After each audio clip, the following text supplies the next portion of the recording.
ഭൂമിയിൽ നിന്നും ഏകദേശം 62,83,00,000 കിലോമീറ്ററുകൾക്കകലെ സൗരയൂഥത്തിനുള്ളിൽ ഒരു നരകമുണ്ട്. ഏറ്റവും വലിയ ഗ്രഹമായ വ്യാഴത്തിൻ്റെ ഉപഗ്രഹം.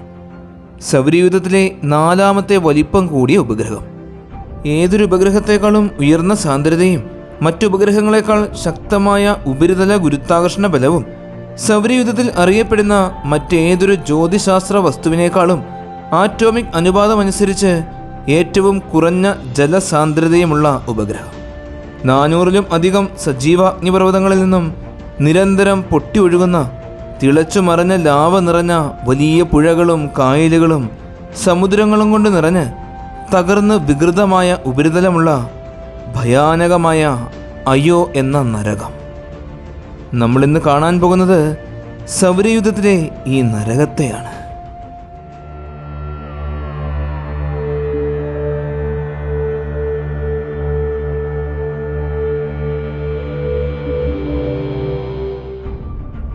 സൗരയൂഥത്തിലെ ഏറ്റവും വലിയ ഗ്രഹമായ വ്യാഴത്തെ വലം വെച്ചുകൊണ്ടിരിക്കുന്നതിൽ നമ്മൾ കണ്ടെത്തിയിട്ടുള്ള 95 ചന്ദ്രന്മാരിൽ ഏറ്റവും വലിപ്പം കൂടിയ 1610-ൽ ഗലീലിയോ ഗലീലി കണ്ടെത്തിയ ഗാനിമേഡ്, യൂറോപ്പ, അയോ, ഗലിസ്റ്റോ എന്നീ ഗലീലിയൻ മൂൺസിൽ ഏറ്റവും അകത്തുള്ളതും 2ാമത്തെ ഏറ്റവും ചെറുതുമായ ലോകമാണ് അയോ.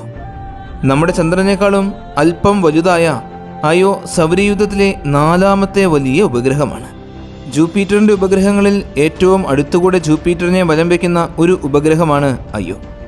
ഗലീലിയൻ മൂൺസ് അടക്കം ആകെ 8 ഉപഗ്രഹങ്ങൾ മാത്രമാണ് ജൂപ്പിറ്ററിനെ സമീപത്തുകൂടെ വലം വയ്ക്കുന്നത്. വ്യാഴത്തിൻ്റെ കേന്ദ്രത്തിൽ നിന്നും 4.21 ലക്ഷം കിലോമീറ്ററുകൾ അകലെയും മേഘങ്ങളിൽ നിന്നും 3.5 ലക്ഷം കിലോമീറ്ററുകൾ അകലത്തിലൂടെയുമാണ് അയോ വ്യാഴത്തെ വലം വയ്ക്കുന്നത്. വ്യാഴത്തിൻ്റെ ഈ ഗലീലിയൻ ഉപഗ്രഹങ്ങളിൽ ഏറ്റവും ഉള്ളിലായിട്ട് സ്ഥിതി ചെയ്യുന്ന ഉപഗ്രഹമാണ് അയോ. തീബീസിൻ്റെയും യൂറോപ്പയുടെയും ഭ്രമണപഥങ്ങൾക്കിടയിലാണ് ഇതിൻ്റെ സ്ഥാനം. വ്യാഴത്തിൻ്റെ ആന്തരിക ഉപഗ്രഹങ്ങൾ ഉൾപ്പെടെ വ്യാഴത്തിൽ നിന്നും പുറത്ത് സ്ഥിതി ചെയ്യുന്ന 5ാമത്തെ ഉപഗ്രഹമാണ് അയോ. അയോ ഉൾപ്പെടെ തൊട്ടടുത്ത് സ്ഥിതി ചെയ്യുന്ന 8 ഉപഗ്രഹങ്ങളും ജൂപ്പിറ്ററുമായി ടൈഡലി ലോക്ക്ഡാണ്. അതായത് അവയുടെ ഒരു വശം എപ്പോഴും ജൂപ്പിറ്ററിന് അഭിമുഖമായി തന്നെ നിൽക്കും. വ്യാഴത്തെ ഒരു തവണ വലം വെച്ച് തീർക്കുന്നതിന് അയോയ്ക്ക് വേണ്ടി വരുന്നത് 42.5 മണിക്കൂറുകളാണ്. അയോയും യൂറോപ്പയും ഗാനിമേഡും ജൂപ്പിറ്ററിനെ വലം വയ്ക്കുന്നത് പ്രത്യേക അനുപാതത്തിലാണ്. അയോ യൂറോപ്പയുമായി 2:1 എന്ന ശരാശരി ചലന പരിക്രമണ അനുപാതത്തിലും ഗാനിമേഡുമായി 4:1 എന്ന ചലന പരിക്രമണ അനുപാതത്തിലുമാണ് വ്യാഴത്തെ വലം വയ്ക്കുന്നത്. അതായത് യൂറോപ്പ വ്യാഴത്തെ ഒരു തവണ വലം വെച്ച് തീർക്കുന്ന സമയം കൊണ്ട് അയോ 2 തവണ വലം വെച്ച് തീർക്കും. അതുപോലെ തന്നെ ഗാനിമേഡ് ഒരു തവണ വലം വെച്ച് തീർക്കുന്ന സമയം കൊണ്ട് അയോ 4 തവണ വലം വെച്ച് തീർക്കും. ഈ അനുപാതം അയോയുടെ ഓർബിറ്റൽ എസെൻട്രിസിറ്റി നിലനിർത്തുവാൻ സഹായിക്കുന്നു. ഇതതിൻ്റെ ഭൂമിശാസ്ത്രപരമായ പ്രവർത്തനങ്ങൾക്ക് പ്രാഥമിക താപന സ്രോതസ്സാണ്. അയോ തൊട്ടടുത്തുകൂടിയാണ് ജൂപ്പിറ്ററിനെ വലം വയ്ക്കുന്നത് എന്ന് നമ്മൾ കണ്ടു കഴിഞ്ഞു. അതുകൊണ്ട് തന്നെ ജൂപ്പിറ്ററിൻ്റെ അതിശക്തമായ ഗ്രാവിറ്റി അയോയുടെ ഉപരിതലത്തിൽ വലിയ വേലിയേറ്റങ്ങൾക്ക് കാരണമാകുന്നുണ്ട്. 400-ലും അധികം സജീവ അഗ്നിപർവ്വതങ്ങളുള്ള അയോ സൗരയൂഥത്തിലെ ഏറ്റവും കൂടുതൽ ഭൂമിശാസ്ത്രപരമായ സജീവമായ വസ്തുവാണ്. വ്യാഴത്തിനും മറ്റ് ഗലീലിയൻ ഉപഗ്രഹങ്ങളായ യൂറോപ്പ, ഗാനിമേഡ്, കാലിസ്റ്റോ എന്നിവയ്ക്കും ഇടയിൽ അയോ ഗ്രാവിറ്റി മൂലം വലിക്കപ്പെടുമ്പോൾ അതിൻ്റെ ഉള്ളിൽ ഘർഷണം മൂലമുണ്ടാകുന്ന ടൈഡൽ ഹീറ്റിങ്ങിൻ്റെ ഫലമായാണ് ഇത്രയ്ക്ക് തീവ്രമായ ഭൂമിശാസ്ത്ര പ്രവർത്തനങ്ങൾ നടക്കുന്നത്. ഈ അഗ്നിപർവ്വതങ്ങളിൽ നിന്നുമെല്ലാം നിരന്തരമായി സൾഫറിൻ്റെയും സൾഫർ ഡയോക്സൈഡിൻ്റെയും പുകച്ചുരുളുകൾ ഉൽപ്പാദിപ്പിക്കപ്പെടുന്നുണ്ട്. ഇവ ഉപരിതലത്തിൽ നിന്നും 500 കിലോമീറ്റർ വരെ ഉയരത്തിലേക്ക് ഉയരും. അയോയുടെ ഉപരിതലത്തിൽ സിലിക്കേറ്റ് പുറന്തോടിൻ്റെ അടിവശത്ത് വിപുലമായ കംപ്രഷൻ വഴി ഉയർത്തിയ 100-ലധികം വലിയ പർവ്വതങ്ങളുണ്ട്. ഈ കൊടുമുടികളിൽ പലതും നമ്മുടെ എവറസ്റ്റ് കൊടുമുടിയേക്കാൾ ഉയരമുള്ളവയാണ്. ആസ്ട്രോയിഡ് ബെൽറ്റിന് പുറത്തുള്ള ബാഹ്യ സൗരയൂഥത്തിലെ മറ്റെല്ലാ ഉപഗ്രഹങ്ങളിൽ നിന്നും തികച്ചും വ്യത്യസ്തമായി അയോ രൂപീകരിക്കപ്പെട്ടിരിക്കുന്നത് ഉരുകിയ ഇരുമ്പ് അല്ലെങ്കിൽ ഇരുമ്പ് സൾഫൈഡ് കാമ്പിന് ചുറ്റിലുമുള്ള സിലിക്കേറ്റ് പാറകൾ കൊണ്ടാണ്. അയോയുടെ ഉപരിതലത്തിൻ്റെ ഭൂരിഭാഗവും സൾഫറിൻ്റെയും സൾഫർ ഡയോക്സൈഡിൻ്റെയും മഞ്ഞു മൂടിയ ആവരണമുള്ള വിശാലമായ സമതലങ്ങളാൽ നിർമ്മിതമാണ്. അയോയിലെ ഈ അഗ്നിപർവ്വത പ്രവർത്തനങ്ങൾ മൂലമുണ്ടാകുന്ന പുകച്ചുരുളുകൾ, ലാവാ പ്രവാഹങ്ങൾ എന്നിവയെല്ലാം അയോയുടെ ഉപരിതലത്തിൽ വലിയ വലിയ മാറ്റങ്ങൾ സൃഷ്ടിക്കുന്നുണ്ട്. മഞ്ഞ, ചുവപ്പ്, വെള്ള, കറുപ്പ്, പച്ച എന്നീ ധാരാളം വലിയ വരകളും വലിയ ഗർത്തങ്ങളും സൃഷ്ടിക്കപ്പെട്ടുകൊണ്ടേയിരിക്കുകയാണ്. ഇങ്ങനെ സംഭവിക്കുന്നതിനുള്ള കാരണങ്ങൾ പ്രധാനമായും അലോട്രോപ്പുകളും സൾഫറിൻ്റെ സംയുക്തങ്ങളുമാണ്. 800 കിലോമീറ്ററിലും കൂടുതൽ നീളമുള്ള ധാരാളം വിപുലമായ ലാവാ പ്രവാഹങ്ങൾ ഉപരിതലത്തിലുണ്ട്. ഈ അഗ്നിപർവ്വതങ്ങൾ ഉൽപ്പാദിപ്പിക്കുന്ന വസ്തുക്കളാണ് അയോയുടെ വളരെ നേർത്ത അന്തരീക്ഷത്തെ സൃഷ്ടിക്കുന്നത്. കൂടാതെ ഇത് വ്യാഴത്തിൻ്റെ വളരെ വിപുലമായ കാന്തിക മണ്ഡലത്തിൻ്റെ സ്വഭാവത്തെയും വികിരണ നിലയെയും വളരെയധികം ബാധിക്കുന്നുണ്ട്.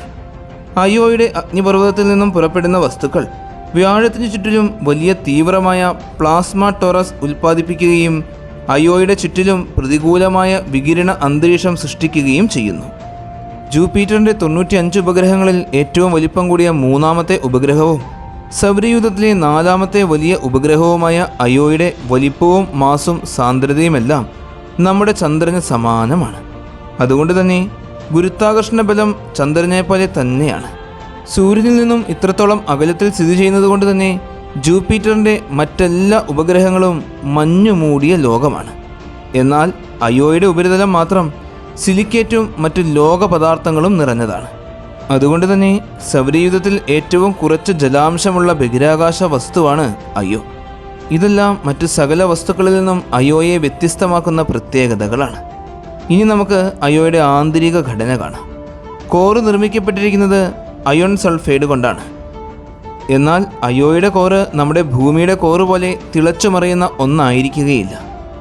എന്നാൽ ക്രസ്റ്റ് അഥവാ പുറന്തോടിനുള്ളിലുള്ള മാൻഡിൽ ഭാഗം മുഴുവൻ ഉരുകി മറിയുന്ന അവസ്ഥയിലാണുള്ളത്. ഈ ഉരുകി മറിയുന്ന ഭാഗം ക്രസ്റ്റിൻ്റെ കട്ടി കുറഞ്ഞ പ്രദേശത്തുകൂടെ പൊട്ടിത്തെറിച്ച് പുറത്തേക്ക് ഒഴുകുകയാണ് ചെയ്യുന്നത്. അതാണ് നമ്മൾ കാണുന്ന അഗ്നിപർവ്വത വിസ്ഫോടനങ്ങൾ. 17-18 നൂറ്റാണ്ടുകളിൽ ജ്യോതിശാസ്ത്രത്തിൻ്റെ വികാസത്തിൽ അയോ ഒരു പ്രധാന പങ്ക് വഹിച്ചിട്ടുണ്ട്. 1610 ജനുവരി മാസം ഗലീലിയോ ഗലീലി മറ്റ് ഗലീലിയൻ ഉപഗ്രഹങ്ങൾ ചേർത്ത് കണ്ടെത്തിയ ഈ കണ്ടെത്തൽ സൗരയൂഥത്തിൻ്റെ കോപ്പർനിക്കസ് മാതൃക സ്വീകരിക്കുന്നതിനും കെപ്ലറുടെ ചലന നിയമങ്ങളുടെ വികാസത്തിനും പ്രകാശവേഗതയുടെ ആദ്യ അളവെടുപ്പിനും വഴിയൊരുക്കി. 1973 ഡിസംബർ 3-നും 1974 ഡിസംബർ 2-നും പറന്ന പൈനിയർ 10, 11 എന്നീ പേടകങ്ങളാണ് അയോയെ കടന്നുപോയ ആദ്യത്തെ ബഹിരാകാശ പേടകങ്ങൾ. ഇവയിൽ പൈനിയർ 11 നമുക്ക് അയോയെ ആദ്യമായി കാണിച്ചു തന്നത്. അയോയിൽ ജലാംശമില്ല എന്നും എന്നാൽ വളരെ കനം കുറഞ്ഞ അന്തരീക്ഷമുണ്ടെന്നും പൈനിയറാണ് ആദ്യമായി കണ്ടെത്തുന്നത്. അയോയുടെ ഉത്തരധ്രുവ മേഖലയും അതിൻ്റെ മഞ്ഞ നിറവും ഇതിലൂടെ നമ്മൾ കണ്ടു. ഇതിൻ്റെ വലിപ്പം എത്രമാത്രമാണെന്നും ഗലീലിയൻ മൂൺസിൽ മറ്റെല്ലാ ഉപഗ്രഹങ്ങളെക്കാളും സാന്ദ്രത കൂടിയ ഉപഗ്രഹം അയോയാണ് എന്നും മനസ്സിലായി. 1979 വോയേജർ 1, വോയേജർ 2 എന്നീ പേടകങ്ങൾ അയോയുടെ സമീപത്തുകൂടെ കടന്നുപോയി. 1979 മാർച്ച് മാസം 5-ാം തീയതി വോയേജർ 1 അയോയുടെ മുകളിലൂടെ 20,600 കിലോമീറ്ററുകൾ മാത്രം ഉയരത്തിലൂടെ പറന്നുപോയി. വലിയ ഗർത്തങ്ങളില്ലാത്ത വിചിത്രവും ബഹുവർണവുമായ ഭൂപ്രകൃതി, വിചിത്ര ആകൃതികളുള്ള ചെറിയ കുഴികളാൽ നിറഞ്ഞ വളരെ വിചിത്രമായ ഒരു പ്രതലം, എവറസ്റ്റ് കൊടുമുടിയേക്കാൾ ഉയരമുള്ള അഗ്നിപർവ്വതങ്ങൾ, അവയിൽ നിന്നും ഒഴുകിയിറങ്ങുന്ന ലാവാ പ്രവാഹങ്ങൾ, 100 കിലോമീറ്റർ മുതൽ വീതിയുള്ള ഭീകര അഗ്നിപർവ്വതങ്ങൾ, തിളച്ചുമറിയുന്ന ലാവയൊഴുകുന്ന വലിയ നദികളും പുഴകളും സമുദ്രങ്ങളും, ഉപരിതലത്തിൽ നിറയെ പലതരം സൾഫറുകൾ. അന്തരീക്ഷത്തിലും ഏറ്റവും കൂടുതലുള്ളത് സൾഫർ തന്നെയാണ്. അയോയുടെ വ്യത്യസ്തമായ ഈ നിറങ്ങൾക്ക് കാരണം സൾഫറാണ്. 1979 ജൂലൈ മാസം 9-ാം തീയതി 1,13,000 കിലോമീറ്റർ അകലത്തിലൂടെ വോയേജർ 2 കടന്നുപോയി. അതായത് വോയേജർ 1 കടന്നുപോയി കഴിഞ്ഞ് 4 മാസങ്ങൾക്ക് ശേഷം. ഈ 4 മാസങ്ങൾക്കുള്ളിൽ സംഭവിച്ച ഉപരിതല മാറ്റങ്ങളെല്ലാം നമുക്ക് കാണുവാൻ സാധിച്ചു. കൂടാതെ 7 അഗ്നിപർവ്വതങ്ങളിൽ നിന്നുമായി മുകളിലേക്ക് ഉയർന്ന വലിയ പുകച്ചുരുളുകൾ കണ്ടു. ഈ 2 പേടകങ്ങളും നൽകിയ വിവരങ്ങളിൽ നിന്നും നമുക്ക് മനസ്സിലാക്കുവാൻ സാധിച്ചത് ഈ 4 മാസക്കാലത്തോളം ആ അഗ്നിപർവ്വതങ്ങളെല്ലാം സജീവമായിരുന്നു എന്നാണ്. പിന്നീട് ഭൂമിയിൽ നിന്നും 6 വർഷക്കാലത്തെ നീണ്ട യാത്രയ്ക്ക് ശേഷം 1995 ഗലീലിയോ ബഹിരാകാശ പേടകം വ്യാഴത്തിൻ്റെ സമീപത്തെത്തി. ഗലീലിയോ വളരെ വ്യക്തമായി ധാരാളം ചിത്രങ്ങൾ പകർത്തി നമുക്ക് അയച്ചു തന്നു. ഉപരിതലത്തിലൂടെ തിളച്ചുമറിഞ്ഞൊഴുകിക്കൊണ്ടിരിക്കുന്ന ലാവയെ ഈ ചിത്രങ്ങളിലൂടെ വ്യക്തമായി തന്നെ നമ്മൾ കണ്ടു. ഗലീലിയോ പില്ലർ പാറ്ററയിലെ വലിയൊരു അഗ്നിപർവ്വത വിസ്ഫോടനം നിരീക്ഷിച്ചു. ഈ വലിയ അഗ്നിപർവ്വത വിസ്ഫോടനത്തിൽ മഗ്നീഷ്യം സമ്പുഷ്ടമായ മാഫിക് അൾട്രാമാഫിക് ഘടനയുള്ള സിലിക്കേറ്റ് മാഗ്മകൾ ചേർന്നതാണ് എന്ന് സ്ഥിരീകരിക്കുകയും ചെയ്തു. കൂടാതെ ധാരാളം സജീവമായ അഗ്നിപർവ്വതങ്ങൾ, വ്യാപകമായി വ്യത്യസ്തങ്ങളായ രൂപഘടനയുള്ള നിരവധി പർവ്വതങ്ങൾ, വോയേജർ മുതൽ ഗലീലിയോ വരെ സംഭവിച്ച ഉപരിതല മാറ്റങ്ങൾ എന്നിവയെല്ലാം കണ്ടെത്തി. പിന്നീട് ശനിയിലേക്ക് പറന്ന കാസിനി 2000 ഡിസംബറിലും പ്ലൂട്ടോയിലേക്കും കെപ്ലർ ബെൽറ്റിലേക്കും പറന്ന ന്യൂ ഹൊറൈസൺ 2007 ഫെബ്രുവരി 8-ാം തീയതിയിലും അയോയ്ക്ക് സമീപത്തുകൂടെ പറന്നുപോവുകയും ധാരാളം വിദൂര ദൃശ്യങ്ങൾ പകർത്തുകയും ചെയ്തു.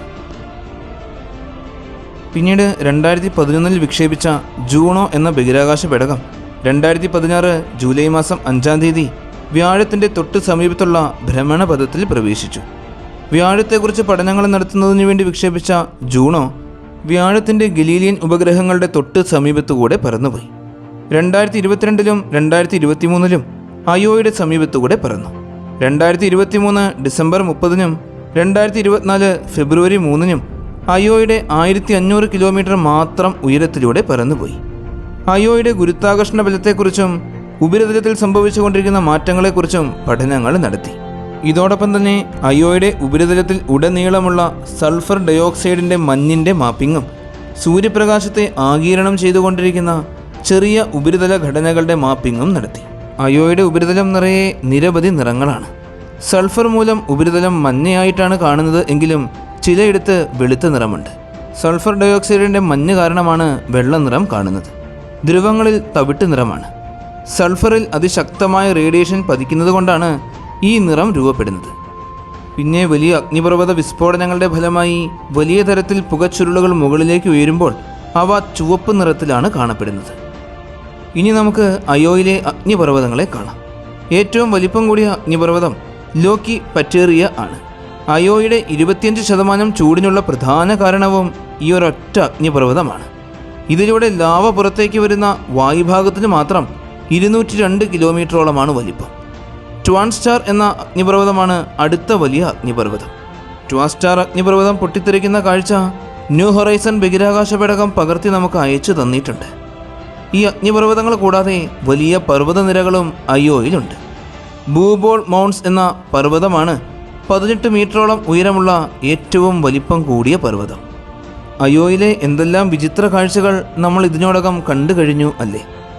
ഇതുവരെ നമ്മൾ കണ്ടിട്ടില്ലാത്ത ഏറ്റവും വിചിത്രമായ കാര്യം എന്തെന്നാൽ നിരവധി അഗ്നിപർവ്വതങ്ങൾ സജീവമായി പ്രവർത്തിച്ചു കൊണ്ടിരിക്കുന്ന ഈ അയോയുടെ ഉപരിതല താപനില എന്നത് ശരാശരി -130 ഡിഗ്രി സെൽഷ്യസുകൾ മാത്രമാണ്. വ്യാഴത്തെക്കുറിച്ചും ഉപഗ്രഹങ്ങളെക്കുറിച്ചും പഠിക്കുന്നതിനു വേണ്ടി വേറെയും ധാരാളം ദൗത്യങ്ങൾ അണിയറയിൽ ഒരുങ്ങിക്കൊണ്ടേയിരിക്കുകയാണ്. അയോയെക്കുറിച്ചുള്ള ഈ ഒരു വീഡിയോ എല്ലാവർക്കും ഒരുപാട് ഇഷ്ടമായി എന്ന് വിശ്വസിക്കുന്നു. നിങ്ങളുടെ എല്ലാവരുടെയും സപ്പോർട്ടുകൾ കൂടെ ഉണ്ടാകണം. നല്ലൊരു വീഡിയോയുമായി അടുത്ത എപ്പിസോഡിൽ കാണാം.